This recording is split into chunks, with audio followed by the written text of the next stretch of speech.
Hello everybody, welcome back to our YouTube channel. Today in this video I'm talking about HCMC stock. In this video I'm talking about stock pros and cons and technical analysis and latest news about it. Stock is trading 8.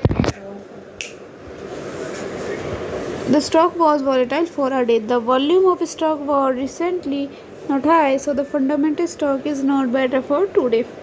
Before buying and selling the stock, please consult your financial advisor. Today's video is done. Thanks for watching. Please subscribe my YouTube channel and like the video, and also comment all related queries.